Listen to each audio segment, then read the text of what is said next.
ছোট খালা হজে গিয়েছিল, তো ও আসবে সে উপলক্ষে কিছু ডেজার্ট বানাচ্ছিলাম। যেহেতু কোরবানির ঈদ ওরা করতে পারেনি, আমি চিন্তা করে নিয়েছি ঈদের মতো আয়োজন করব।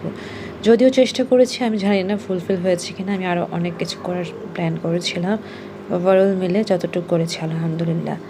এখানে আমি দেখতে পাচ্ছ ম্যাঙ্গো জ্যালো পুডিংটা বানিয়ে নিচ্ছি, যেহেতু এখন আমের সিজন। তো দেখা গিয়েছে এটা অ্যাভেলেবেল থাকে, তো আমি ঝটপট করে রাতের মধ্যেই এটা করে নিয়েছি। আজকে রাতে যখন এটা করছিলাম, তো দেখা গিয়েছে কালকে ওরা আসবে।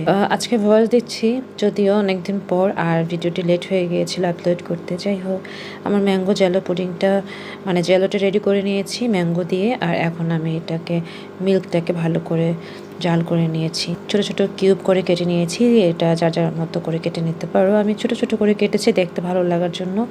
আর এখানে দুধ আর কনডেন্সড মিল্ক, সাথে ডানো ক্রিম আছে, আর কোনো পানি ব্যবহার করিনি, সাথে গুঁড়ো দুধও আছে। সব কিছু মিলিয়ে আমি এটাকে খুব মজা করে ডেজার্টটা করে নিয়েছি। ঠান্ডা ঠান্ডা খেতে এই ডেজার্টটা খুব মজা হয়। যাই হোক, আমি এটা করার পর আম্মু পাশে বসা ছিল, বাচ্চারা খুব এনজয় করছিল। বাচ্চারা জেলোটা পেয়ে এতটা মজা পাচ্ছিল, ওরা ধরছিল। এখানে আমি জেলোর মধ্যে কোনো সুগার ব্যবহার করিনি, ম্যাঙ্গোর যে সুগারটা সেটাই আমি রেখেছি। তো যাই হোক, আমি এইটা নাড়িয়ে চাড়িয়ে সুন্দর করে সেট করার জন্য রাতে রেখে দিব, আর বাকি কাজগুলো করে নিচ্ছি। এখানে আমি তিন ধরনের ডেজার্ট করেছিলাম, ম্যাঙ্গো জেলো পুডিং, আর সাথে দেখো ইলহাম হেল্প করছে, সোহেলা হেল্প করছে। ওরা একটু জেলোটাকে দিয়ে দিচ্ছিল। টক দই দিয়ে আম, আর হচ্ছে গিয়ে টিরামিসু। বেসিকলি টিরামিসুই করার জন্য আজকে প্ল্যান করেছি, ভাবলাম টিরামিসুর সাথে এগুলো করি।